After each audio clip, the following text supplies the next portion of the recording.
On today's show, the Houston Rockets beat the OKC Thunder in a best of the West showdown. Jalen Green and Alperen Sengun proving they're ready for the playoffs, and why Amen Thompson is the NBA's best at guarding Shai Gilgeous-Alexander. It's all coming up right here at Locked On Rockets. This is Mission Control, Houston. Ignition sequence start. 6, 5, 4, 3, 2, 1.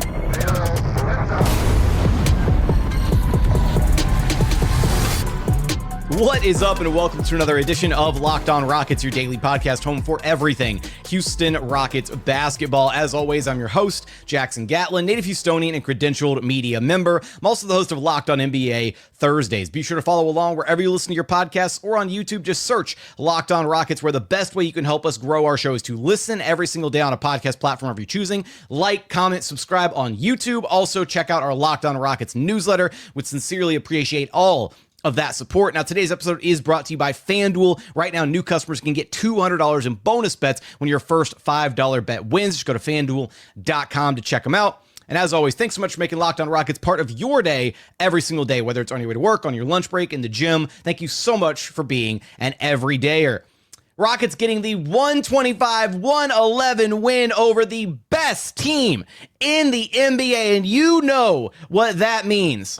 Release the hounds. Release the hounds. Head on over to the Locked On Thunder YouTube channel and tell them Locked On Rockets sent you by. Go talk your talk in those YouTube comments, because the Rockets had a dominant showing against the OKC Thunder. This wasn't a win that they eked out. This wasn't a close game. The Rockets were the aggressors. They came out, they set the tone early in this game. Jalen Green and Alperen Sengun proving that they are ready for postseason basketball.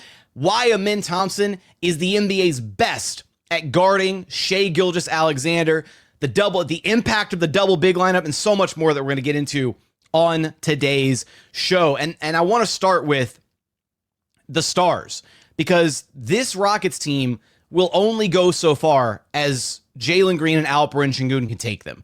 And in a game where they needed those two guys to play at the best of their abilities, to have both show up and have a big night, that's exactly what they both came out and did. Jalen Green, 34 points, 11 of 24 shooting, 3 of 10 from downtown, 9 of 10 at the free throw line, to go along with 4 rebounds, 5 assists, 2 steals, and a blocked shot. And then Alperen Sengun, another 30 piece, 2 30 pieces for the Rockets' two best players. Alp with 31 points on 11 of 21 shooting, 9 of 12 at the free throw line, 2 rebounds, 4 assists, 3 steals in his 34 minutes of run. They absolutely set the tone early in this game. They came out, they were the aggressors from the jump. Jalen and Alp combined for 25 of the Rockets' 35 first quarter points. And you could tell at the very beginning of this game that they were ready to come out and punch first, hit first against the Thunder. They weren't playing, they had the Thunder playing on their heels from very early in this game. And then they used a pretty big second quarter to balloon that lead even further out. Rockets at one point in this game led by as many as 23. I mean, they were raining threes. They were breaking down the Thunder defense. And I want to spend a little bit of time talking about some of the lineups and schemes and the kind of chess match between Ime Udoka and Mark Daignault as well. But I want to spend I really want to focus here on Jalen Green, because my goodness, I think this might have been Jalen Green's best game of the season. I think just watching the level of poise and control that he had in this game, picking and choosing his spots within the flow of the offense, really reading the Thunder defense and breaking things down, getting into the paint, finding his teammates for easy buckets, or making that right extra pass, that extra read, not doing too much, like not overextending himself, trying to take over the game, trying to, force himself to score when it wasn't the right time. This just felt like a game where Jalen was in full control of things pretty much every second that he was on the floor, with the one caveat being, like, the couple possessions at the near the end of the game where J-Dub like stripped him and went the other way for a dunk, and then he got a little flustered on the next offensive possession as well. But outside of that, it really felt like the Thunder defense was unable to speed Jalen up. He was playing at the speed that he wanted to play at. He was getting downhill and attacking. He was making every correct read in the book. If the Thunder bigs were dropping below and giving him the midi, he was taking that. If they were playing up too high on the perimeter, he was getting around them and getting to the rim. He was playing in the open court beautifully. He had the insane reverse alley-oop slam on the feed from Tari Eason there in the first quarter. And oh my God, like Toyota Center was electrified after that play. This was one of the best crowds of the season so far at TC. And it really felt like the Rockets were feeding off of that energy. But this is the version of Jalen Green that they need in the playoffs. This is the way that Jalen needs to play for this Rockets team to be deadly, for them to be elite. And when he is playing like this, when Jalen Green plays like this, and we've seen it exactly 14 times this season. The Rockets are now 13-1 when Jalen Green scores 30 or more points in a game. And I remember recently on a show not long ago crunching the numbers on when Jalen Green gets to the free throw line, good things happen for him. Good things happen for the team. And Jalen getting 10 free throw attempts in this game, it's like he Freaky Friday'd with Shai Gilgeous-Alexander because SGA only got to the free throw line two times. That's it for SGA. We're going to talk about that when we talk about how great of a job Amen Thompson did defensively on SGA and as a whole, the Rockets' entire defense really slowing down SGA. But Jalen Green being the aggressor, getting to the free throw line, drawing fouls, seeing the ball go through the hoop at the charity stripe really helps, I feel like, again, unlocking the rest of his game. And when he's scoring at all three levels like that, scoring at the rim, hitting his middies, knocking down some threes, and feasting at the free throw line, all on his way to 34 points, he is almost unstoppable. And the Rockets, as a team, are pretty unstoppable when Jalen Green scores 30 plus. Again, 13-1 record now when Jalen Green goes for 30 or more. And this is exactly the type of game you want to see from him. And these are exactly the type of games that you're going to need from Jalen Green in the postseason. And to see him play like this against the NBA's best team, the NBA's best defense, against elite perimeter defenders in SGA, in J-Dub, in Lou Dort, in Alex Caruso, all Cason Wallace, you name them. Every single player on the Thunder is a plus defender.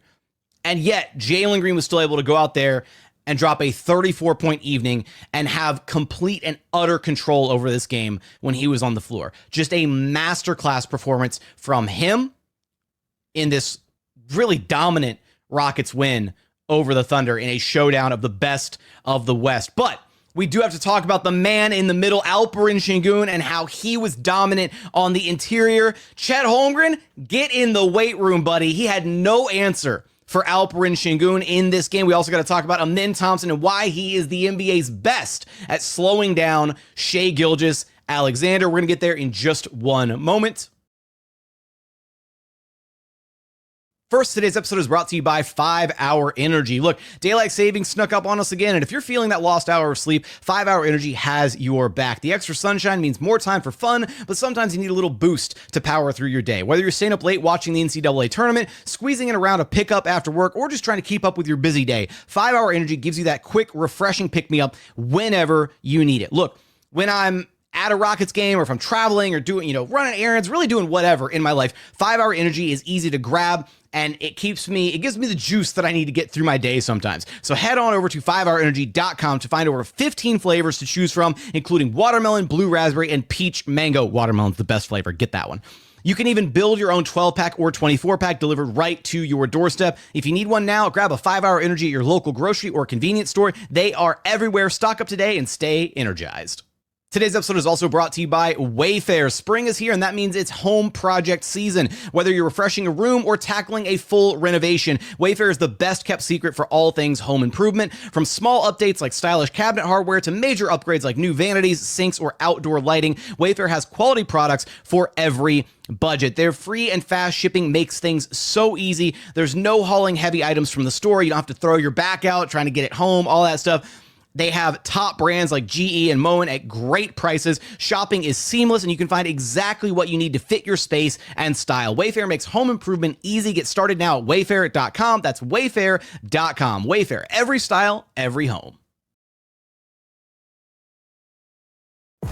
And continuing on here at Locked On Rockets, your daily podcast home for everything Houston Rockets basketball. Let's talk a little bit about Alperen Sengun's dominant game.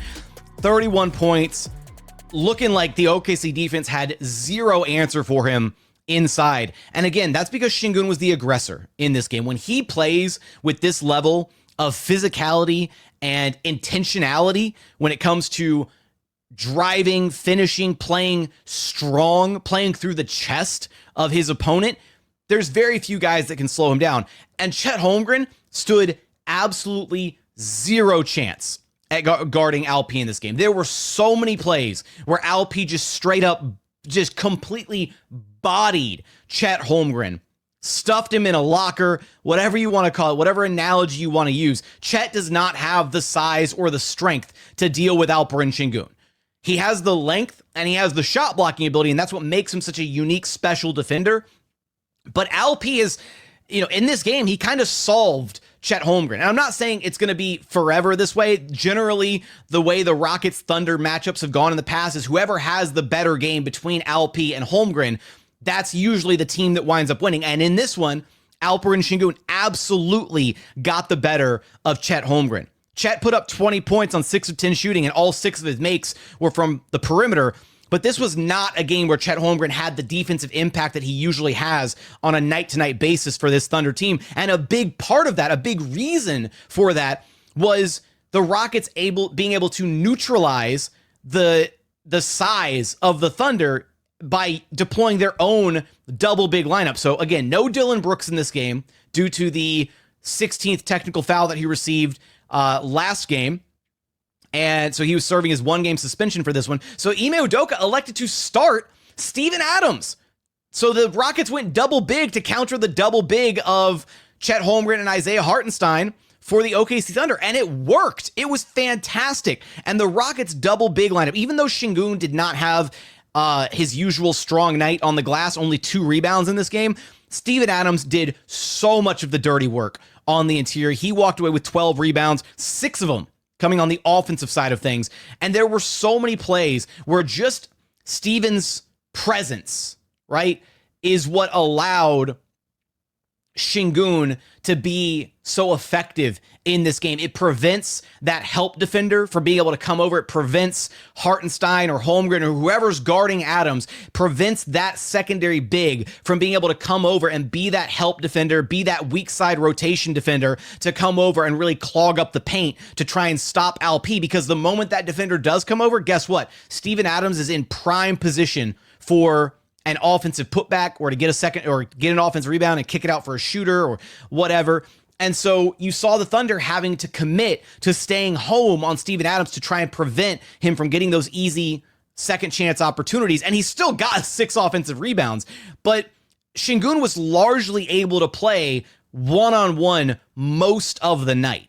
And when he wasn't playing one-on-one against Chet Holmgren or at times Isaiah Hartenstein and just completely bullying them in one-on-one coverage, sometimes he was getting switched onto, smaller defenders were getting switched onto him, right? There were a bunch of different times in this game where Sengun was being guarded by like SGA or Dort or Caruso on a switch, and the Thunder, they didn't have an answer for it. They tried to send 2 to the ball, and when they did, Sengun did a really good job of getting rid of it, kicking it out for an open shooter, or the Rockets, kicking out and then the Rockets swinging it to the next man over. And it really was a beautifully executed game plan by the Rockets. and a great job from Alperen Sengun to really capitalize on his opportunities in those double big lineups. And kind of once he got rolling, once he had that strong start to the game, he hit his first 3 shots early and out of the gate there in the first quarter. Then Ime did a really good job of shifting the lineups around as necessary to kind of complement, or I guess to counter, what Mark Daigneault was throwing out there. Like, the thing that surprised me the most in this game is Ime did a line change at one point in the first quarter where he brought out Adams, Sengun, and Thompson all at the same time and came back in with the Aries, Jabari and Tari, and then Jae'Sean Tate getting some, playing some incredible minutes in the absence of Dillon Brooks in this game. But kind of that very stark contrast between the size and the physicality of the double big lineup, where you have Adams and Sengun out there at the same time, to then be able to switch it up and go with a more versatile, switch everything defensive lineup with Jabari at the 5, and to be able to vacillate between those two options over the course of a 48-minute game, it really messed with the Thunder. Like, at no point were they able to kind of like settle in and be like, okay, they're running double big, they're playing in zone, this is how we beat the zone. Because no, they couldn't just settle in and decide, okay, this is what their defensive game plan is. The Rockets were able to throw out multiple different looks that kept the Thunder guessing as to how they needed to beat Houston, and they really couldn't find an answer. And so defensively, the Jabari at the 5 lineups were great. There were moments where it felt like Ime was trying to maybe mirror having Jabari out there when the Thunder elected to go to their small lineup with Chet Holmgren at the 5 and no Isaiah Hartenstein on the floor. And I liked that adjustment because that kind of, the Rockets have struggled in the past with their double big lineup being out there at the same time going against another team that's putting out a 5-out spacing lineup, and kind of the double big lineup can get exposed at times trying to close out on the perimeter and closing out on shooters and that kind of thing. So it felt like a good kind of balance from Ime Udoka between those two identities of what he's able to do with some of the players up and down the roster. And I want to give a shout out to Jabari in this game, man. He played big. He played massive in this game. In a game where Steven Adams was dominant on the rebounds, Jabari Smith Jr. was even more dominant on the glass. He had 17 rebounds off the bench in 34 minutes of run. A relatively quiet night for Jabari on the offensive side of things, only 9 points on 3 of 8 shooting. But there were a couple instances where the Thunder deployed a zone defense and Jabari was able to just kind of catch the ball in the middle of the zone and just elevate over the top for a knockdown midi. And it really does feel like Jabari is very much settling into that kind of 6th man role. And I see what the Rockets were kind of going for with him in that backup role. And he's embraced it. He's looked phenomenal since transitioning to that spot. And to see him have the impact that he did in this game, essentially getting starter level minutes, but coming off the bench because Steven Adams still only played 23 minutes in this game. The Rockets, again, using him very sporadically in this one. Stretches with the double big, a couple stretches where he played by himself with no Sengun on the floor as well. Just a great job by Ime Udoka trying to balance the different lineups and deploying different guys. The one area that was a little squeaky was there at the end of the third quarter. The Thunder started to go on a bit of a run. They cut the lead down to 12 at one point in the third quarter, and then the Rockets were able to push it back out to a 93-73 lead. So ballooned the lead back out to 20 after the Thunder had cut it to 12 in the third. And then OKC went on a 12-3 run at the end of the third quarter. So the Rockets still led 96-85 going into the fourth. But in that stretch where OKC went on that 12-3 run, the Rockets didn't have either of Jalen Green or Fred VanVleet on the floor for about it was 2-ish minutes during that run. And then OKC started to go on that run. And then Ime was like, nope, got to get Fred back out there. And he threw Fred back out there. And then Fred knocked down a triple. And that was the only 3 points that the Rockets scored in that little bit of a stretch to kind of, stop the bleeding a bit, which helped, maintain at least a double-digit lead going into the fourth quarter. And it was a little touch and go there at the top of the fourth quarter. OKC's reserves were kind of keeping it a game. They were, floating, 9-point lead, 11-point lead, 12-point lead.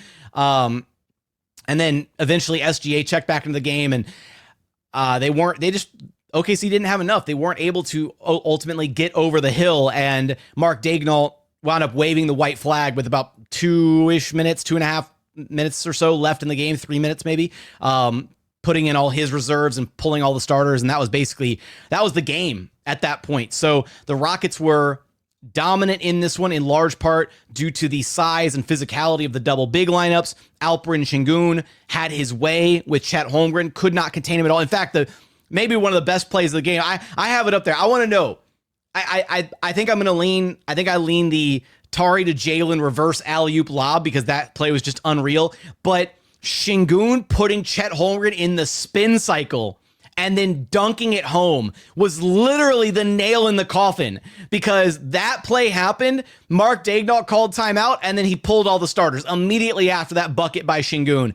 That was the nail in the coffin for OKC in this game. And I want to know your thoughts. Which one was a better highlight play, the Jalen reverse lob or the Sengun spin cycle on Chet Holmgren and then dunking it home?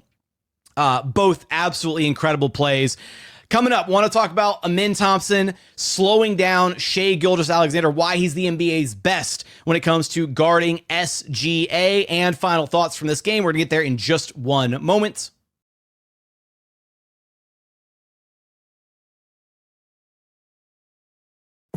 And final segment here at Locked On Rockets, your daily podcast home for everything Houston Rockets basketball. Let's talk about the Rockets defense on Shai Gilgeous-Alexander, because they couldn't have gotten this win without slowing down SGA. And the man in charge of that task, Amen Thompson. SGA only had 22 points in this game, the NBA's leading scorer and the likely candidate to win MVP this season.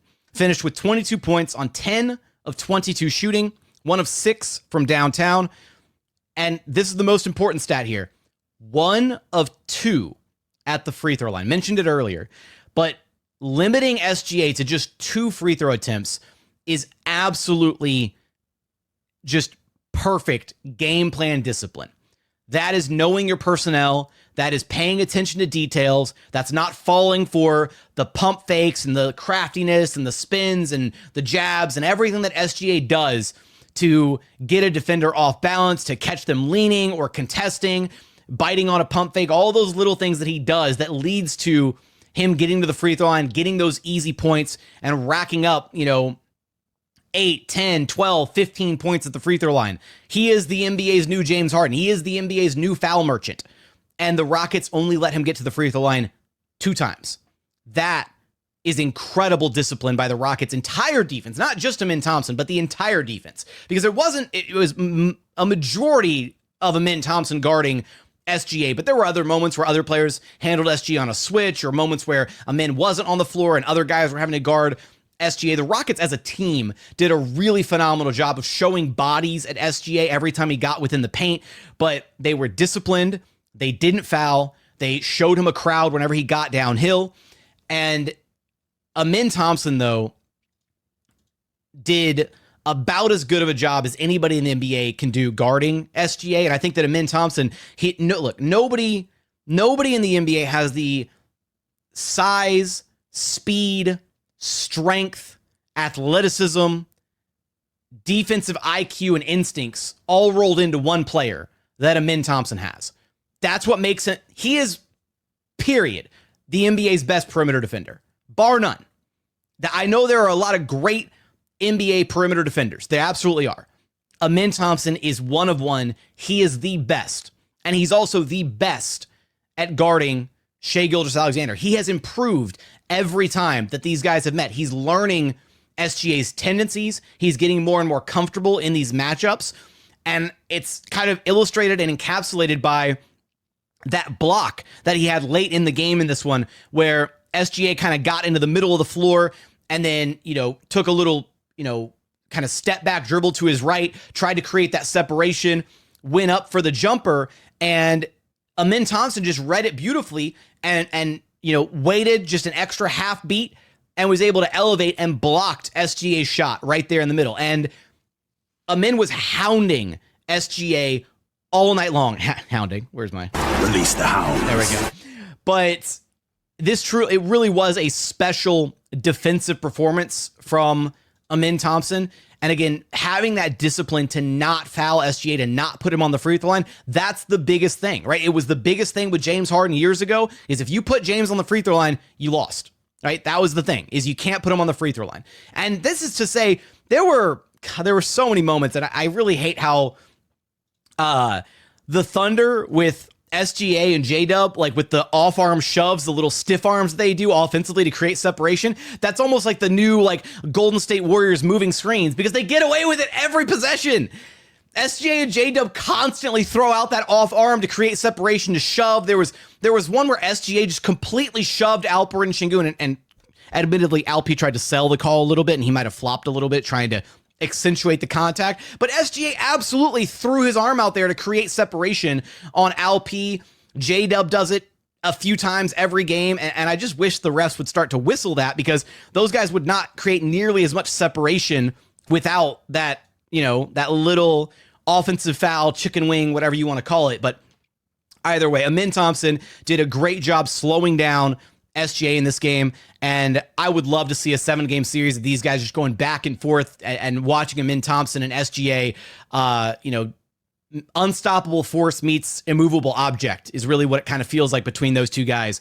And then Amen Thompson himself had a phenomenal game across the board. 16 points, 8 rebounds, 6 assists, a steal, a couple blocks in there, 6 of 9 shooting. Nice. Was the recipient of multiple great passes in this game along the baseline from Alperen Sengun. Just a phenomenal overall evening for him in this game. And I want to give a quick shout out to Jae'Sean Tate. I mentioned him earlier, but filling in for Dillon Brooks, the captain of the team, the longest tenured member of the Houston Rockets, 15 minutes off the bench, was a plus 14, hit 3 3-pointers, and just provided hustle, provided energy, kept the ball moving offensively, and was a solid defender in some of those stretches as well, making up for the absence of one Dillon Brooks. So this was just a game where it felt like the Rockets, and look, you can make the argument, and I'm sure that a lot of Thunder fans are going to feel this way, right? The Thunder have the 1 seed all sewed up. I think it's fair to say, I think it's a fair assessment that this game was more important to the Rockets than it was to the Thunder. But I think it's also very disingenuous to say that the Thunder didn't care about this game. The Thunder were trying to win this game. The Thunder didn't roll into this game like, we don't care if Houston beats us, whatever. That's not how any NBA team operates. It's not. And this Thunder team is still striving to break like all-time records to earn their spot in the NBA record books, to rack up as many wins as possible, to have a storied season in their franchise's history. And this was another loss for them. Right now, the Houston Rockets are now the only team in the NBA to have beaten both the Thunder and the Cavaliers, and they've beaten them both twice. That absolutely has to count for something when you look at the Rockets and their chances at postseason success, and how they have an ability. This Rockets team really does have an ability to elevate their level of play relative to whoever their competition is. And that very much bodes well for the postseason. And I would love to see a 7-game series between the Thunder and the Rockets. I think it would be phenomenal. This Thunder team is incredible. I've raved about them all season long. I think they are legit. I think they're the likely favorites to win the title. They are a historically great basketball team. Again, plus defenders all up and down the roster. SGA is elite. J-Dub is fantastic. Chet Holmgren is an absolute unicorn. Their double big lineup of Chet and Hartenstein is a handful, even though the Rockets kind of got the better of them in this game. I would love to see a 7-game series between these two teams. I think the NBA would love to see a 7-game series between these two teams. But I think that the Rockets are sneakily a bad matchup for OKC in a way, because OKC's biggest weakness is rebounding. And I know that Isaiah Hartenstein was supposed to kind of address that weakness, and bringing in him to help, have another big to help offset and help kind of anchor the paint next to Chet Holmgren was going to kind of be supposed to be the answer for that weakness, adding some more size. But it also kind of goes counter to what OKC is so good at, right? They're so good with their plethora of guards and wings and being able to swarm the basketball and playing fast and causing turnovers and forcing deflections and generating steals and getting those transition opportunities. And they don't get to do that as much when Hartenstein and Chet Holmgren are out there. It kind of takes away a little bit of that the poison from their defense, or the venom of their defense or whatever. And the Rockets are able to kind of neutralize that anyways, because their double bigs are a little bit more effective on the glass, it feels like, than OKC's double bigs with Adams and Sengun out there. And not to mention Jabari being so effective in the rebounding department. This was also this was a quiet night for Sengun. It was a quiet night for Tari, Eason, but those guys still did a great job boxing out and making sure there were bodies on guys and not letting offensive rebounds get away. And OKC walked away with just 33 rebounds in this game. The Rockets were a plus 15. They had 48 rebounds, 14 offensive rebounds to just 7 offensive rebounds by OKC. Rebounding is going to be a big factor in any potential series that the Rockets play in the playoffs, but especially if they line up with the Thunder at any point, if they make it to the Western Conference Finals and play this Thunder team, rebounding is going to be something that absolutely plays into the favor of the Rockets. And the other element here, taking care of the basketball. The Rockets actually did a phenomenal job protecting the ball in this game. OKC's whole thing on defense is deflections, causing turnovers, getting steals, getting out and running. And the Rockets did a great job of just protecting the ball and still finding a way to facilitate at a decent level. They only had 13 turnovers. They had 24 assists on 45 made shots, but a lot of it was just because Sengun and Jalen were able to go one-on-one a lot in this game and just dominate in their individual possessions. And again, the Rockets are kind of unconventional in that sense that they do not move the basketball around a lot. They don't share the ball a ton. And again, that kind of takes away one of the main weapons of the OKC defense. So this was just a great, strong win by this Rockets team. And it's the first of what is hopefully a few more strong wins to come as they go through this gauntlet here at the end of the regular season. And it's a great little preview for the postseason. A great showing from Jalen Green and Alperen Sengun, proving that they are capable of playing high-level basketball against the NBA's best, the NBA's most elite team currently. And if they can do it against the Thunder, they can do it against anybody. And that's exactly what they're going to have to do in the postseason for this team to have success. I want your thoughts on this Rockets win against the Thunder. Give me your thoughts in the YouTube comment. What was your favorite play from the game? Who do you think had the best game? All that good stuff. Give me everything you got in the comments. Remember, release the hounds. Release the hounds. Go ahead on over to the Locked On Thunder YouTube channel. Talk your talk over there. But as always, thanks for checking out the show. Remember, the best way to help us grow our show is to listen every single day on a podcast platform of your choosing. Like, comment, subscribe on YouTube. Also, check out our Locked On Rockets newsletter. But as always, thank you so much for watching. Thank you so much for listening. And we look forward to having you back right here at Locked On Rockets, your daily podcast home for everything Houston Rockets basketball.